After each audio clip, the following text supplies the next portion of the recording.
Hey guys, we're back with another art project. I've got Karis with me today and we are working on the bird project. So my younger students, I included that in your packet. So if you'll pull that out and find your inspiration page, which should have a bunch of birds on there, and then you'll have a template that has a branch on there to kind of help you draw your own, or feel free to use the one that I drew for you. What you're gonna need today is some oil pastels or crayons. We're gonna draw with those. You'll need some watercolors. You'll need a pencil with an eraser, and you'll need a good pair of scissors because we'll be cutting out. And then last thing that you'll need is a cup of water for your brushes and some tape. So I guess that was the last two things that you'll need. Anyway, go gather those supplies and meet us back here to draw the birds. We'll see you in a minute. Okay, we are back. We are gonna start our bird project with our oil pastel. You just need a dark color. We're gonna draw in our branch on one page. So, which, I mean, it doesn't matter what all you wanna do. You could have your branch come down like from the corner. If you wanna use this template, you feel free. I'm gonna give you the template there. I think I'm just gonna let mine kind of meander. So we could just come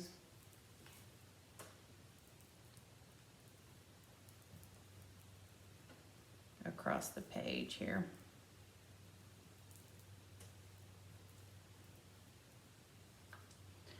And I'm gonna draw in some leaves.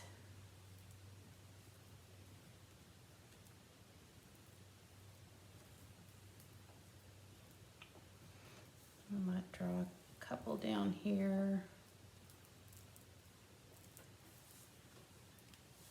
Like that. Just something really simple because we're gonna put our birds in here in a little while. And you could turn it this way if you wanted to. You could turn it this way. It doesn't really matter. You just be as creative as you want to. So you're just giving your bird a background at this point. And we're gonna quickly paint this in with our watercolors. And then we'll move on to the construction of the bird. We've got some water over here. I'm not really a good leaf drawer, but that's okay. That is totally okay. Art is not always about perfection. Well, actually, I don't think it's ever about perfection.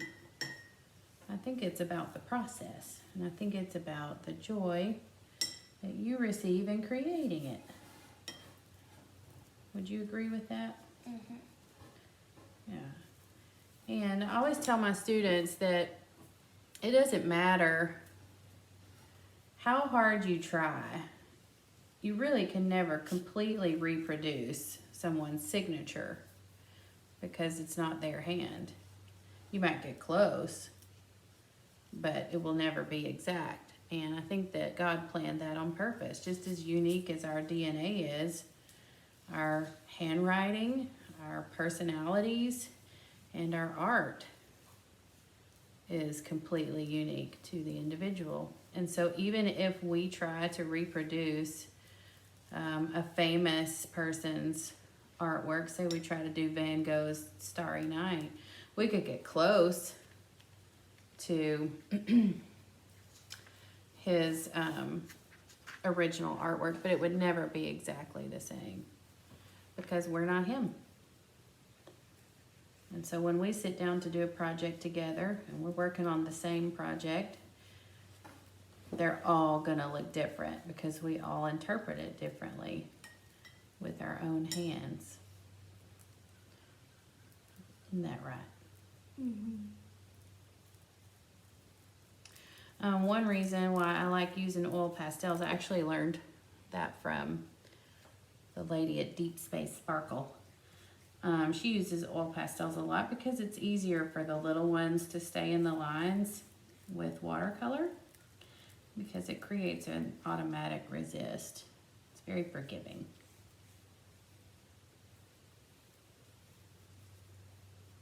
Which is good when you're 6 years old.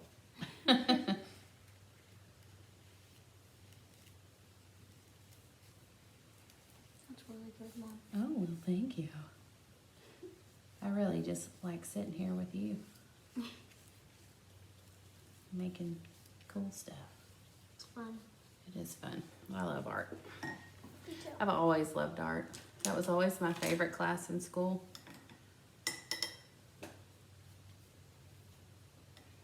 I liked English too, though.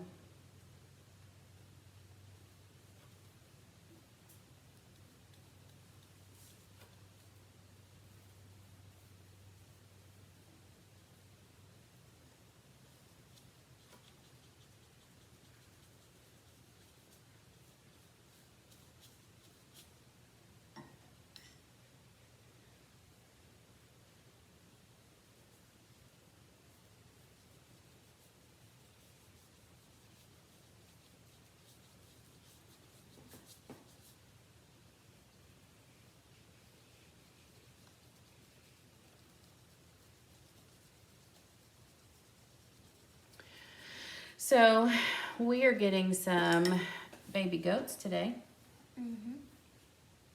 I don't know what this quarantine has done to us, but for some reason it's made us feel like we're farmers. We may regret this decision. I don't know. Oh, goodness. My husband's super excited about it, though. The more he's been excited. About anything, huh? Yeah, more than anything. Yep.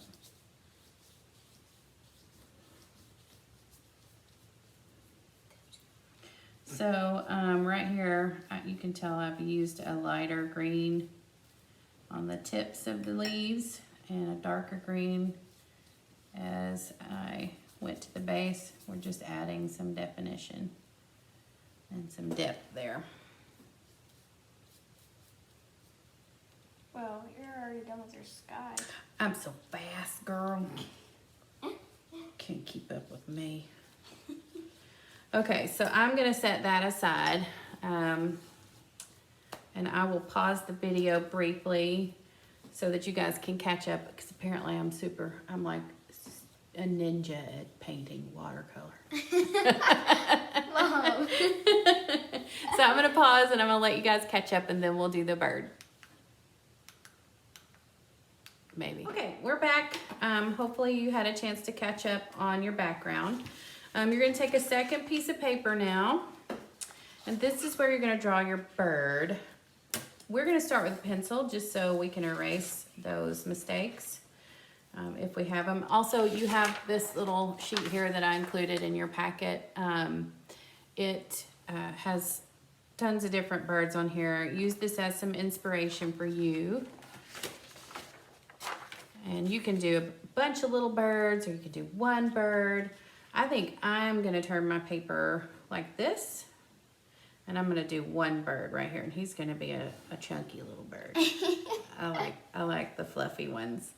Let me see yours real quick. Karis could do, if she wanted to, I don't know what she wants to do, but she could do like 2 to 3 little birds on 3 branches. I want that. Either way. So just take a look at your branch and make sure that the next thing that you do, you draw it to fit that piece of paper. So in other words, if Karis was going to do little ones, she wouldn't draw her bird this big because then it's not going to fit. So just judge that as you're drawing.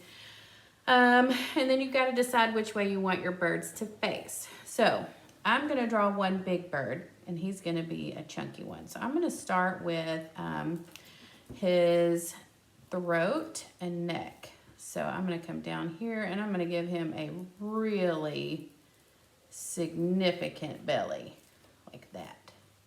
And when we're drawing, remember in class, we're always saying draw it light till you get it right. I'm going to sketch his beak in just like that. And then I'm going to come up over here, and I'm going to give him a little head and a little back. Okay, so far mine's going a little. Mm-hmm. Well.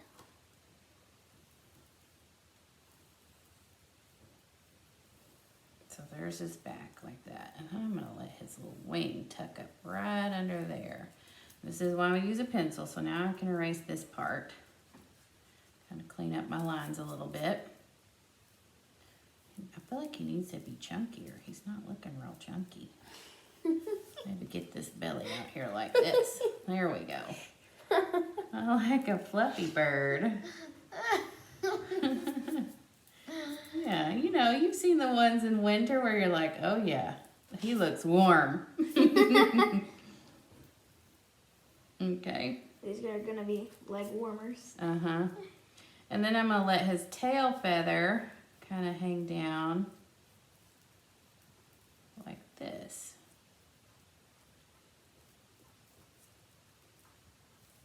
Okay, this is not too bad of a bird.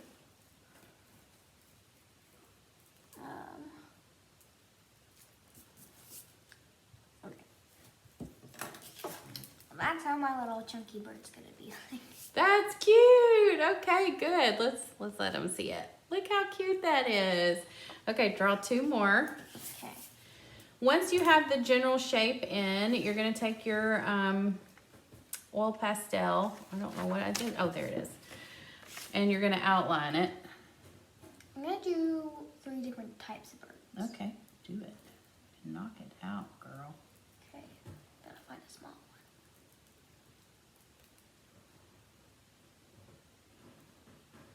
Ooh, I wanna do this one right here. Ooh, easy.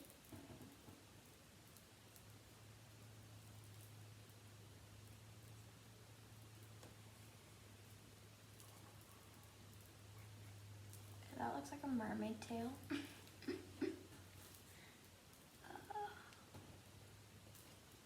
This one looks kind of like a dove. Aww. Oh.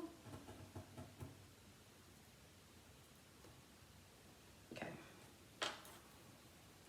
I'm going to erase my pencil. If you're using oil pastels, be careful not to smudge them. The great thing about oil pastels is that they blend easy, but the downside is that you can smudge them. So, if you're prone to smudging, maybe use a crayon. If I was doing art with cedar right now, I'd probably use a crayon. Also, parents, as far as art at home, I know a lot of people kind of shy away from doing art at home because they're like, oh, it's messy. But watercolors are very forgiving. Even if they painted your whole table, you could get it off. Which I'm sure they're not going to paint your whole table, but you know. Don't shy away from letting your kids paint, especially with watercolors, because they are easy to clean and they're fun. Hey. Oh, sorry. Did I take your inspiration? Here you go.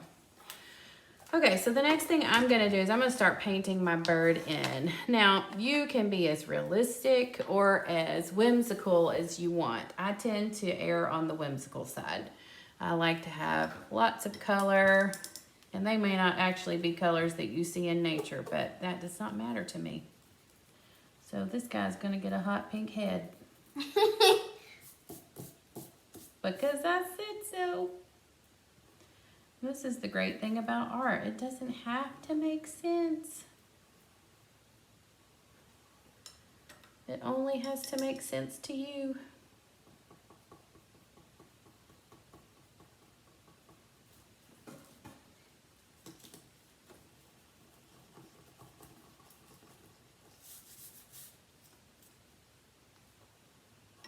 Look at that bird. My bird's gonna be a stubby little bird. Alright, there's my bird.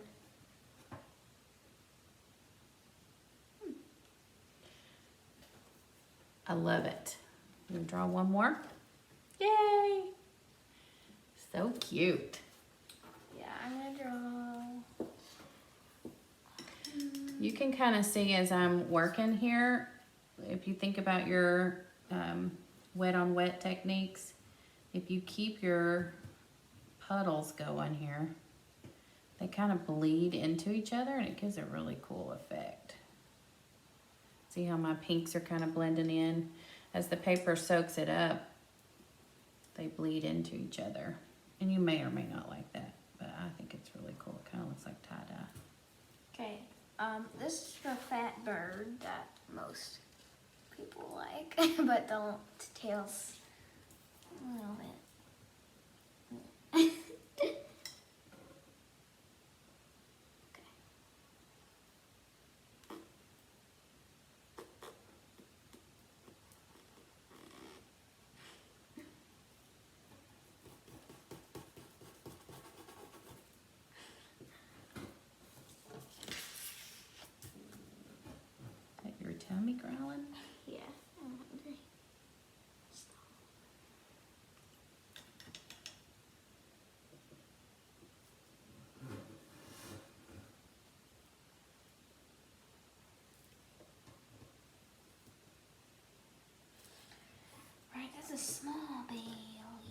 baby.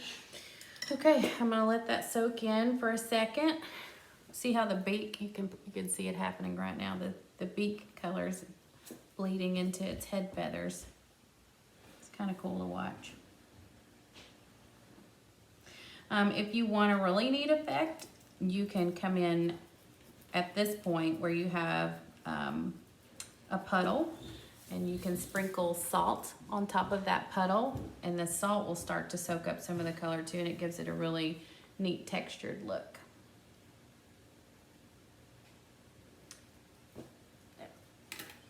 All right, Karis has got her birds drawn in.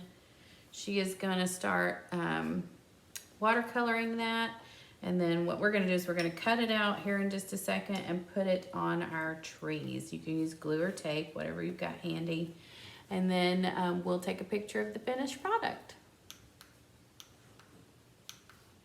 Well, we hope that you enjoyed this bird project. We had a blast painting it. We're gonna finish putting ours together, and we'll post a picture of ours at the end, just like we do in all of our videos. I hope you guys are enjoying getting creative at home, and we will see you in another video soon.